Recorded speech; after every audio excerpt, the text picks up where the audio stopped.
Thank you, John. It's a pleasure to be here, an honor, and this has been fantastic. I've learned so much just from the short time that we've been here, so I'm very excited. Now, I'm a teacher, and I like to do sort of object lessons, so I brought an object lesson. I have two very large German Shepherds. They're a year and a half old, they're brothers, and they're over 100 pounds each. Big dogs. Well, about 3 weeks ago, I had a crisis of Baptist conviction, we'll say, where my two German Shepherds, I'd gone off on an errand somewhere, and it was raining really bad. And I left the basement door open. My office is in the basement.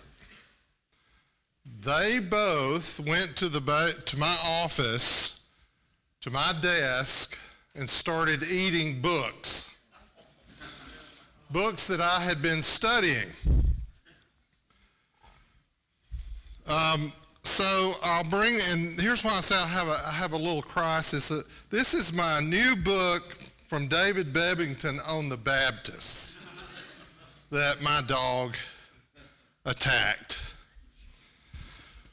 But they didn't touch Stephen Wolf's Christian nationalism, and it was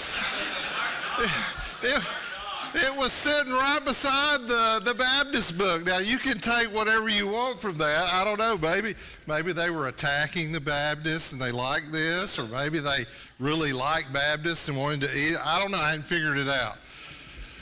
But I'm kind of thinking, my wife and I have talked about this, that we think both dogs, German Shepherds, that they're liberal Lutherans. And so there's no rhyme or reason to what they did, so that's how we'll leave it. Well, my task is to talk about Baptists and the founding. We could talk a lot about, go way back to the Anabaptists and the Separatists and the English Baptists, people like Thomas Helwys or John Smith, who were influenced by the Separatists and also by Anabaptists in the Netherlands. We could talk about Roger Williams, and yes, he was kind of a nut, which is one of the reasons I kind of like him, because he was kind of a nut.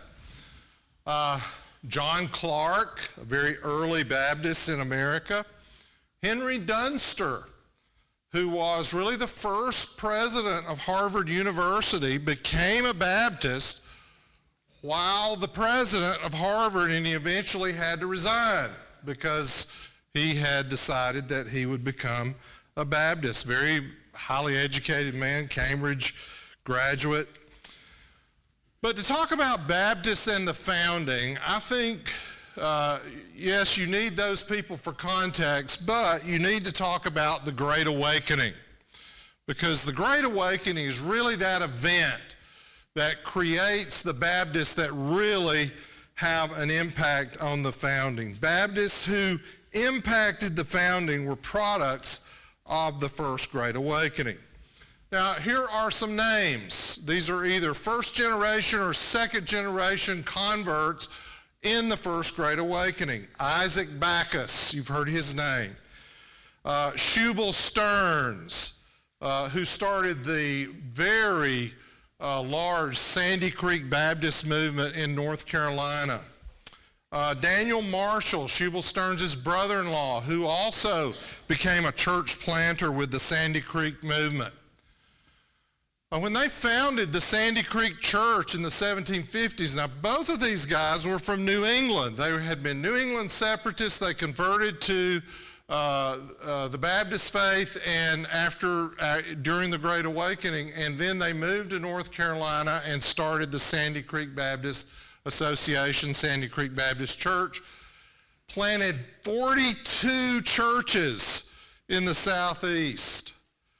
Ordained 125 ministers, and the Sandy Creek Association had thousands of people. You could talk about people like Oliver Hart, down in Charleston, South Carolina, a General Baptist who in 1775 was sent out, along with William Tennent, a Presbyterian, was sent out to try to win over the Presbyterian and Baptist loyalists in the backcountry of South Carolina.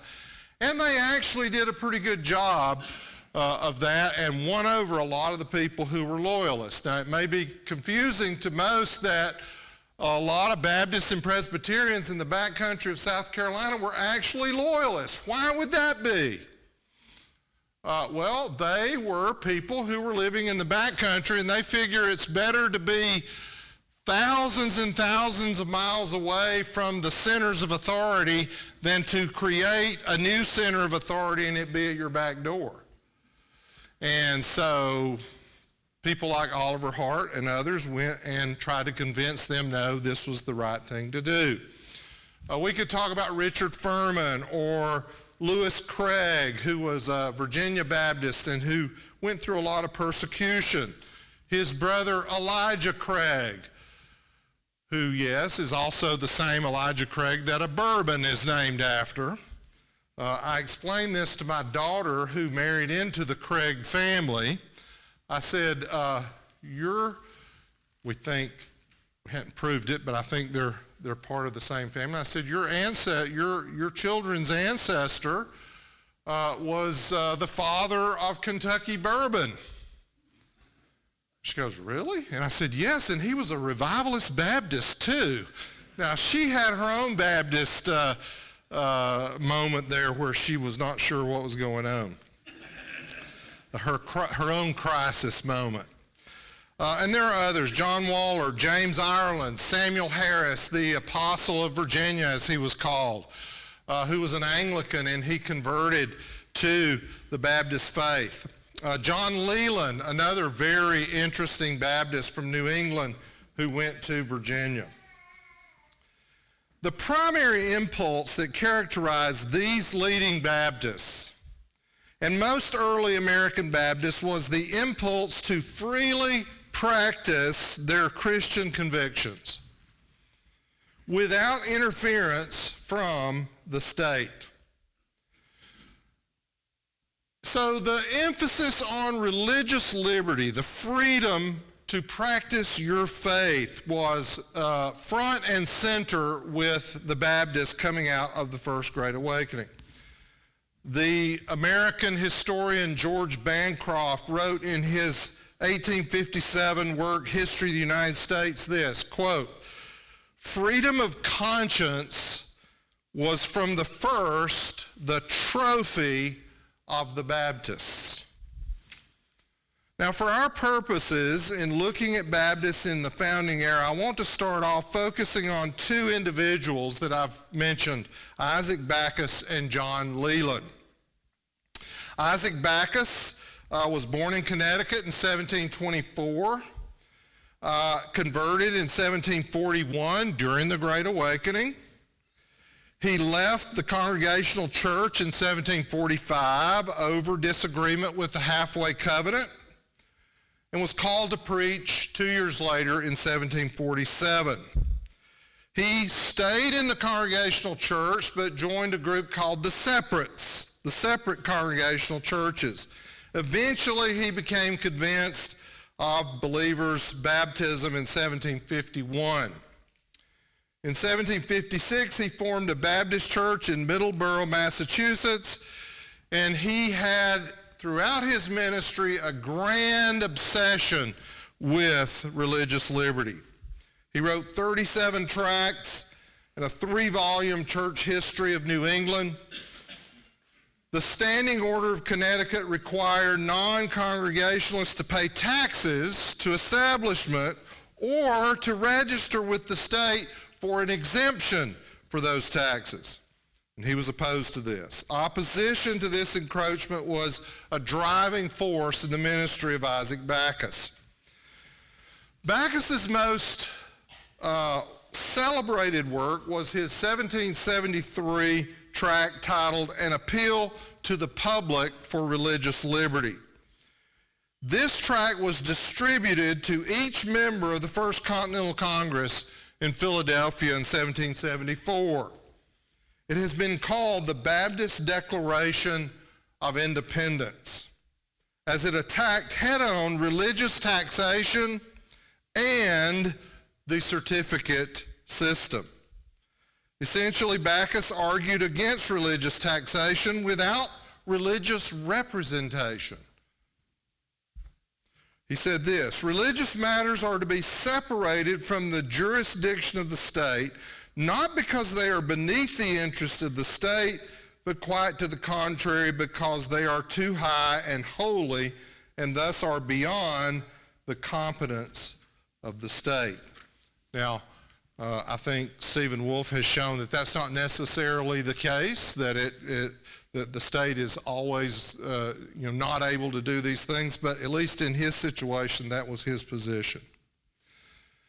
Isaac Backus served on the Massachusetts Ratification Convention for the Constitution. He supported the Constitution largely because it did not require religious tests for service in the government. He said in a speech to this convention, "The imposing of religious tests has been the greatest engine of tyranny in the world." And he concluded by saying this, quote, "In the Constitution, a door is now open for the establishing of righteous government and for securing equal liberty." So I think it's important to point out here that the early Baptist perspective, that religious liberty is a prerequisite for a righteous government. This is in the context of founding a republic as opposed to a democracy or as opposed to a monarchy. A government founded on the consent of the governed, which is a Protestant principle. This is a recognition that religious and theological authenticity is the bedrock of a Christian society, and that authenticity relies on a simple notion that true faith and practice must be volitional. It cannot be coerced. So this is not a question of whether Backus and other Baptists believe in having a Christian society. They did. John Leland as well, I would argue, also believed this. John Leland. You really can't discuss Baptists in the founding without John Leland. He was born in 1754 in Grafton, Massachusetts, converted at the age of 20. He began to preach the same year, 1774. He moved to Culpeper, Virginia in the mid-1770s. He pastored part-time and traveled all over Virginia. He went as far down into the low country, South Carolina. So he traveled throughout the Southeast for almost 15 years. Eventually, he moved back to Massachusetts in 1771 after the passing of the First Amendment, which he had a lot to do with. Due in large measure to Leland's gospel preaching, by the 1780s, Virginia Baptists grew so fast that the establishment church felt threatened, and Virginia authorities began to bear down hard on Baptists, especially Baptist preachers. Baptists were in violation of the Incorporation Act of 1784, which established the Episcopal Church of Virginia. The Baptist General Committee was founded to address repealing this act, and Leland served as the lead delegate for this Baptist commission, where they wrote to eventually go against general assessment and those type of things. All of this work that the Baptists were doing fed into the work that Madison and Jefferson were doing in relationship to general assessment in Virginia, which is by the time you have the First Amendment in 1791, Virginia had already done away with the idea of state establishment. While Leland would eventually support the Constitution, he was critical that there was no provision for religious liberty. He used the prospect of amendments as leverage and was uniquely pivotal in Madison's push for amendments. Eric Smith, who's written a book on Leland, has as the subtitle, A Jeffersonian Baptist in Early America.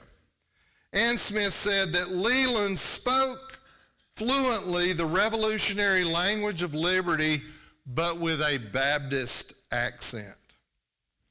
Now, one may well ask at this point, why is Leland participating in trying to convince the government of things? Why would a Baptist who believes in the separation of church and state spend so much time trying to impact the state? If the state had nothing to do with the church or vice versa, then what is the point of church appealing to the state? In my view, this is the crux of the Baptist role in the American founding. Baptists did not believe that the church had no role in political persuasion. Leland was not against a Christian society and somehow in favor of a purely secular state, as some have argued, to protect dissenters. No. The Baptist role was based on a biblical appeal to be left alone. Think about that, a biblical appeal to be left alone. After all, did not Paul instruct Timothy to pray for kings and for all who are in authority, that we may lead a quiet and peaceable life in all godliness and honesty? This is a prayer, a biblical prayer to be left alone, to practice your faith. Leland believed that government had no credentials to dictate citizens' religious beliefs or practices. He said this, government has no more to do with the religious opinions of men than has to do with the principles of mathematics. Now, I think he overstates the case. I don't think that's exactly right, but I think if you take it in the context in which is given and what he was facing, you can understand it a little more. So, the context of the state attempting to dictate theological belief, which is what he was combating. Belief and practice, the internal and the external elements of faith. So Leland had a religious reason for his position. In a July 4th, 1802 sermon, Leland said this, "Never promote a man who seeks after a state-established religion. It is spiritual tyranny, the worst of despotism." Now, probably went too far there because some really great leaders supported general assessment, people like George Washington and Patrick Henry. But this is Leland. Again, I would say, do not mistake this for believing that Leland believed in a purely secular state. Although I will admit, a lot of the things he did, especially later in life, kind of point in that direction. Now, I want to make a transition here and talk about some of the characteristics of these Baptists. What are the markers? What are the things that I'll call them descriptors? Things that kind of set them apart. So the first one I would say is that most early American Baptists were populists. They were populists. Most of the Baptist leaders that I've talked about, Isaac Backus, for sure, John Leland, Shubal Stearns, others, were what I would call populists. Some, like Daniel Marshall, were uber populists. One observer said of Marshall, quote, "His success is surprising when we consider that he is a man of no bright parts or eloquence or learning. A piety, earnestness, and honest are all he can boast of." But this man, who was not university trained, established several churches, won thousands of people to Christ through his preaching ministry. He was a populist.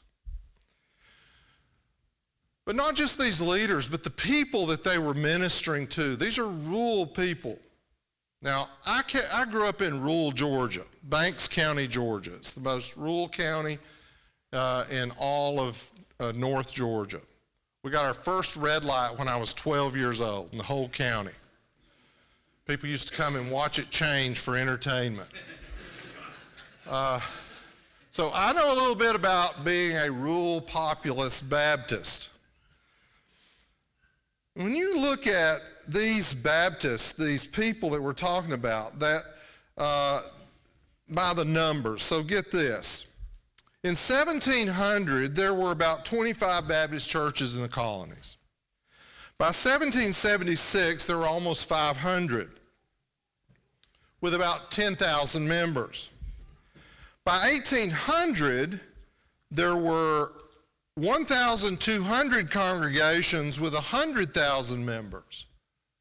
By 1850, that number reached 753,679 members. Of all the descriptors you could say of these 753 plus thousand people, most of them for sure were populists. Most of them were rural populists. Nathan Hatch, in his celebrated book, Democratization of American Christianity, describes religious populism in America. He says, religious populism reflects the passions of ordinary people, and the charisma of democratic movement builders remains among the oldest and deepest impulses in American life. Populism. Matthew Schmitz, a conservative writer, mentioned the long historical tension between populists and elite evangelicals. He said this, evangelicalism has always been a populist movement, and its piety has always been closely tied to suspicion of religious and political elites. Historian Clyde Wilson has written that populism was based, quote, upon a vision of a past golden Jeffersonian age of widespread limited government and old-fashioned American republicanism. Wilson continued, populism is not an agenda from a political or social class, but it is, quote, a reluctant impulse of self-defense. An impulse of self-defense. This impulse led populists in various eras, Wilson noted, to, quote, to protect their people from oppressive officials. To protect their people from oppressive officials. Populist Baptists in the founding era refused to sit idly by and allow the state, through the established church, to invade its sacred local place. And that brings me to the second descriptor of Baptists. They were not only populists, they were also regionalists. You've heard of the autonomy of the local church, right? To quote Matthew Spitz again, Christian populists possess a unique pride in a single place, however humble, and in a pious home, however plain. Baptists believe in the autonomy of the local church. Now, I would say this is both a theological and a sociological disposition. Baptists are by nature regionalists. Richard Weaver, in his essay called The Importance of Cultural Freedom, said that, quote, all cultures are necessarily regional. A culture, Weaver said, is born expressive of a place and a time and a mood. A culture is like an organic creation in that its constitution cannot tolerate more than a certain amount of what is foreign or extraneous. Unless a culture can maintain, I'm still quoting Weaver, unless a culture can maintain its own right to its own choices, its own inclusion and exclusions, it will cease. And I think Baptists understood this pretty well. Weaver understood that there is a natural tension between regions and the larger society, especially when the larger society is beholden to a centralized form of government. Weaver noted that ideological and political progressives, he calls them fanatics, typically try to pour culture into the mold of the nation state, thinking that they must bring culture into line with political abstractions, which may have no relation to the spirit out of which the culture was born. End of quote. The resistance that founding-era Baptists waged against religious establishment, wherever it existed, is an excellent example, I think, of what Weaver is talking about. That all culture is regional, and if the larger expanse of real Christian culture is ever to be realized, it must come from the regions, from the local, like here, from the bottom up, not from the center, and not from the top down. Economist Milton Friedman made two powerful points in his critique of the centralized welfare state. He said that the problems were, one, the state takes the citizens' money by coercion, and two, the state distributes money that it did not earn. It's not their money. In their own 18th century understanding, Baptists saw establishment religion essentially the same way.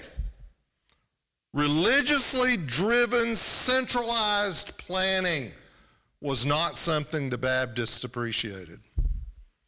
Not with their money.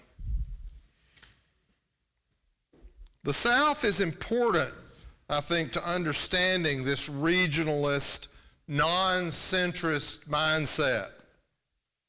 The Southern backcountry provided a buffer from an overbearing central establishment. It was the most fertile region for Baptists to grow. And I mentioned the Sandy Creek Baptists and how they exploded from North Carolina to South Carolina, into Georgia, up into Virginia. If you drive down 29 South or up 29 North from North Carolina, you'll see a little church on the left called Samuel Harris Baptist Church, named after Samuel Harris, who was converted in the Sandy Creek revivals. This Baptist growth in the southeastern colonies went far in making that region, especially the backcountry South, in what is still called the Bible Belt. And I would argue still the most Christian region in the world. Think about that. Think about it. The South developed into this more Christian region by means of descent. And that's the third descriptor. They were dissenters. And we've talked a lot about dissent and dissenters this week. Now, to borrow from the great theologians Barbara Mandrell and George Jones, Baptists were Protestant when Protestant wasn't cool. And they suffered for it. All Protestants are by nature dissenters. Protestants protest. Baptists took it to another level. As we have seen, Baptists lived in perpetual opposition to intrusive state establishment. In order to practice externally what they believed internally, they had to pay the price of dissent. Whether or not most Baptists read or even knew about Protestant resistance theory, the Magdeburg Confession, Vindicare contra Tyrannus, Lex Rex, all these great Protestant resistance theory documents, they surely caught the spirit of Christian Protestant resistance, and they played it out wherever they went in early America. Early Baptists were resistance-driven dissenters, and they paid a heavy price. I mean, you can look at some of the examples in Virginia, for example, that some of the Baptists went through. I'll explain a couple of those. So the story of persecution and mistreatment of Baptists in Virginia, it just there is quite a story. In the late 1760s and early 70s, Virginia authorities jailed over 30 Baptist preachers for disturbing the peace and for holding unlawful assemblies and for preaching without licenses. But this seemed only to increase their resolve. John Waller is one of those.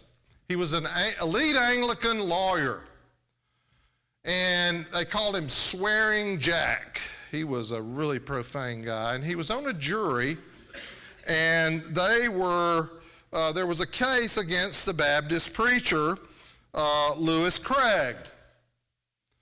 And he sat on the jury, and he was so impressed with the way Lewis Craig handled himself, he decided he had to go secretly and visit a Baptist meeting. And he went and was converted and became a Baptist preacher, and he was persecuted. He spent 113 days in jail as a Baptist preacher. James Ireland, another very significant figure, probably the most notable of these Virginia Baptist dissenters.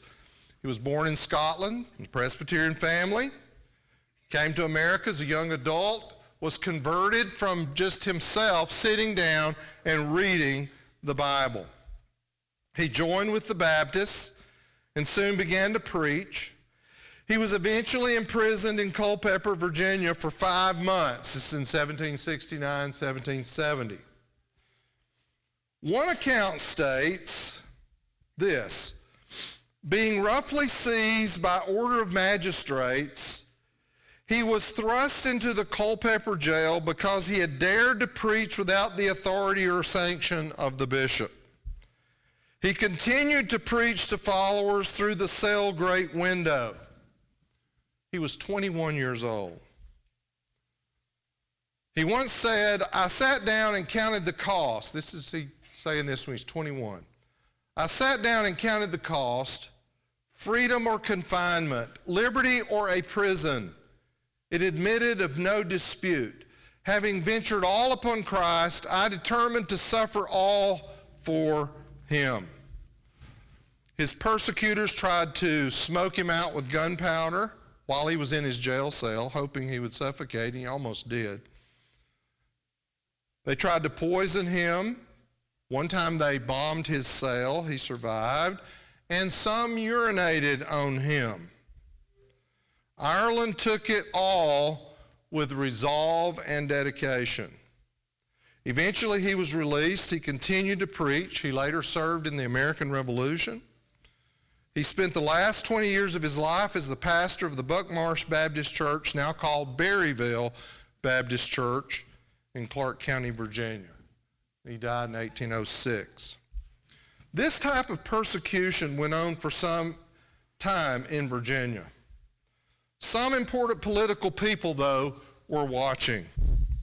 In 1773, James Madison wrote to an acquaintance in a letter speaking of Baptist ministers who he had seen being persecuted, and he called it a, quote, diabolical hell.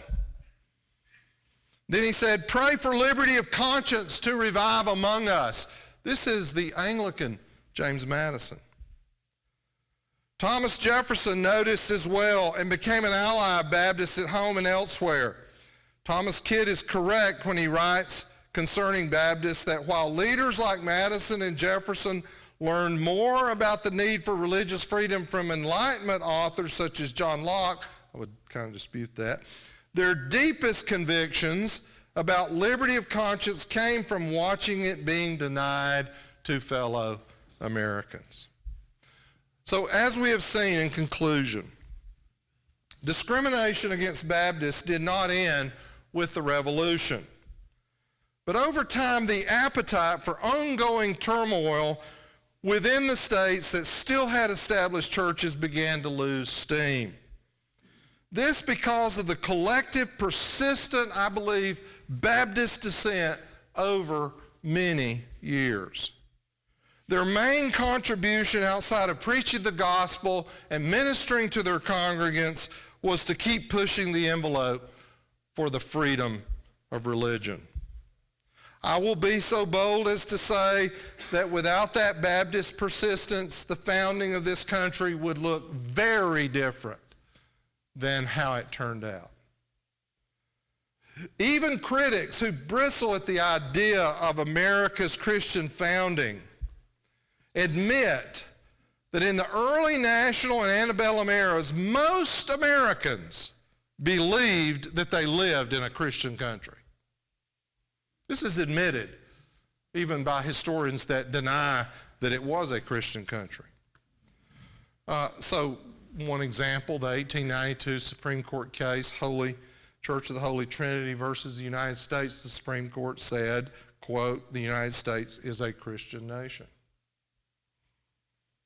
Now, who were the most dominant Protestants during this period?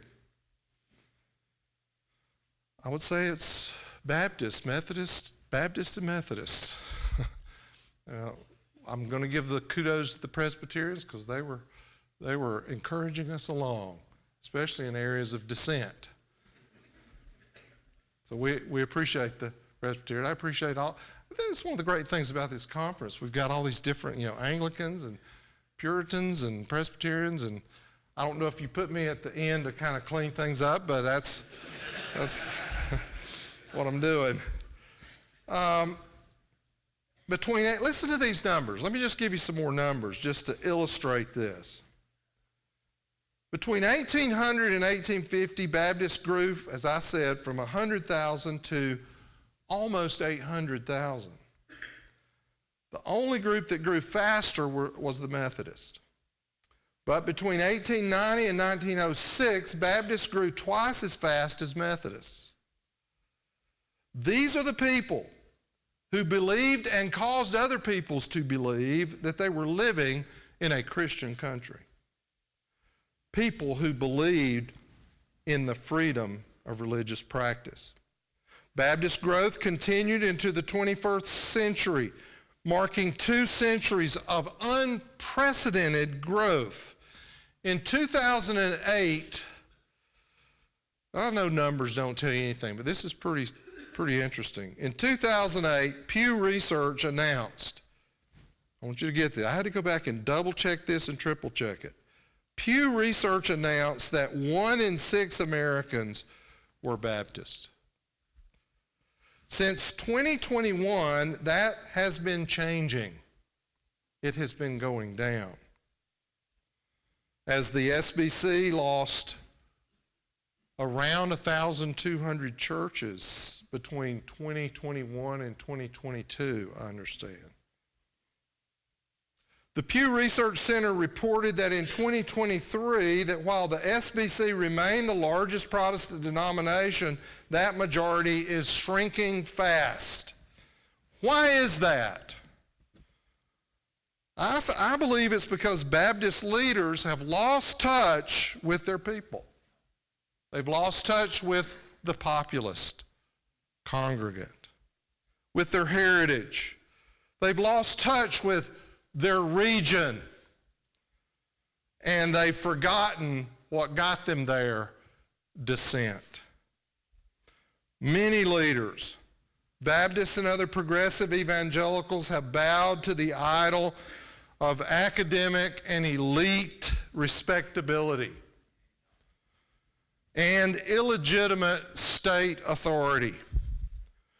I say we need a new generation of Isaac Backuses, John Lelands, John Wallers, James Irelands. Men along with congregations who will stand against the modern day new centralized establishment of progressivism that has flooded both church and state. May it be so. Thank you.